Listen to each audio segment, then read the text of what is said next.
get this explicitly, then we could have directly evaluated the determinant. So what we get is a recursive description, an implicit description in terms of recurrences. And just to give you a glance on that, I have written down the shape of these recurrences without the coefficients. So each of these circles represents a coefficient, which is a polynomial in 3 indeterminates q, q to the j, and q to the n. And these polynomials, they have total degree of up to 100. So they're really big if you think of 3 varied polynomials with degree 100. So the whole thing takes about 250 megabytes. And of course, he also used the computer to guess. Now, with the recursive description of the function c and j, and having these summation identities to prove, everything is basically routine, thanks to an algorithm that Zeilberger has invented. So, for example, the simplest one, the normalization identity, can now be proven, for example, in the following way. We take all the recurrences that we have for this function c and j, and we find a special one where just even shifts here occur with the same amount shifted in n and j.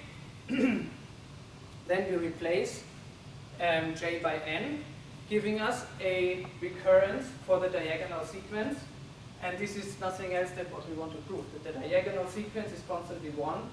And so by comparing initial values and showing that this diagonal recurrence that we derived also makes the constant sequence to 0, proves finally that this statement holds. Next, this is the third identity, slightly reformulated. So you might remember these Kronecker deltas that I have pulled out of the sum, leaving something else as the summand that I denote here by C prime.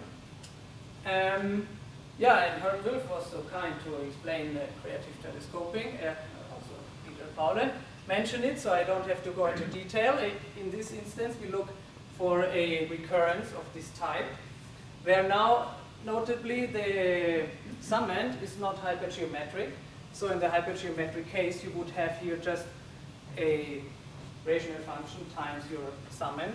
Here we have a linear combination of certain shifts of the summand. Yeah, and when we find such a recurrence, we can sum over this recurrence, yielding us a recurrence for the sum. And then it's rather automatic to apply closure properties as implemented in my package, but I don't have to make any add for this anymore since Peter was so kind to mention it. And so also this is routinely provable. Now, so is this the end of my talk? Obviously not, because there was not much that I contributed so far. So these are the timings that if we just say we apply the computer to what we have so far to obtain a rigorous proof. So if we use Zeilberger's law algorithm, these are very rough timings, so don't take this too serious, but I mean, you cannot estimate that. Also, you will run out of memory before you reach this. I mean, this looks already, I mean, this would have been something for the 70th birthday conference, but I needed something to present now.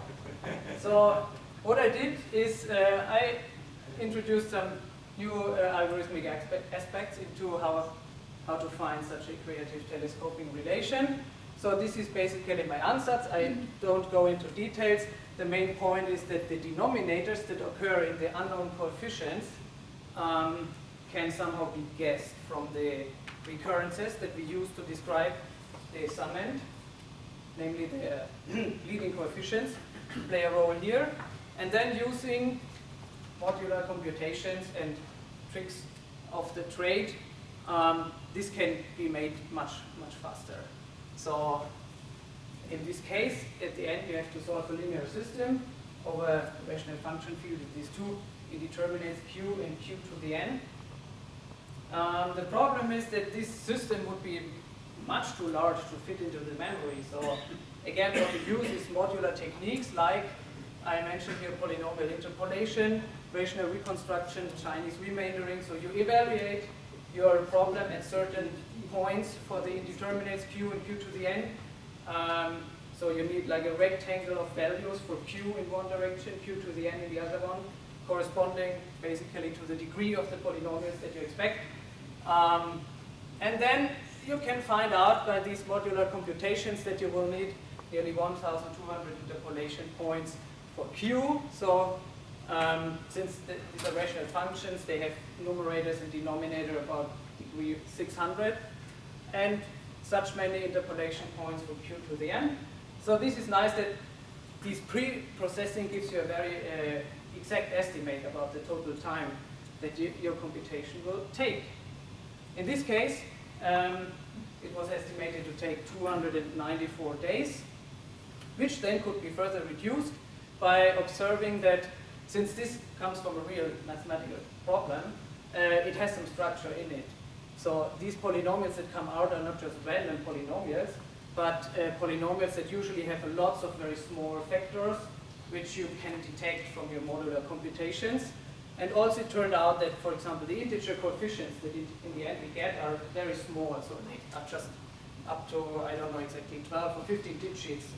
So this is very small. If I consider polynomials of degree 600. And another thing that helped a lot was this Speedy Gonzalez, which I symbolized by this mouse. So it doesn't have anything to do with that. It's just the names of the two compute servers and RISC that I use for these computations. So these are the data that you can do 8 processes on each of these computers. So this parallel application really helped to get the results in a few days. And then, yeah, there were some problems like the cleaning professionals, I don't know, with their booms or so, they inadvertently unplugged the computer and messed everything. Yeah, like I had a directory where I stored all the intermediate results. There were hundreds, thousands of files.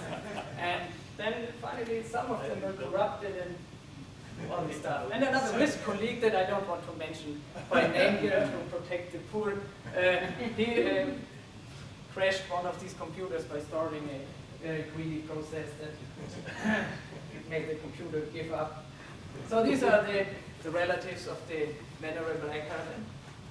They finally got the result. And so this is kind of the first impression. So this is the proof, right? So 7 gigabyte. 7 gigabyte, if you print it out, I guess it looks like that. But not really impressive because actually I was paid for that. So Koutschan, as you might know, has written this famous article, Theorems for a Price. And of course, he follows his own paradigms, and he offered a prize for this theorem. So actually it was a theorem for a prize. And so Koutschan, thank you very much for motivating this inspiring work, and I wish you a happy birthday.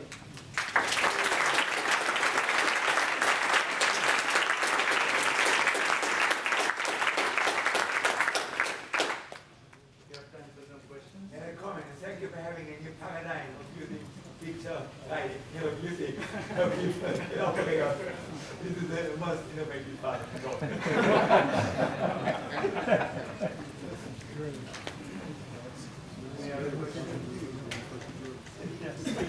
If not, let's thank them.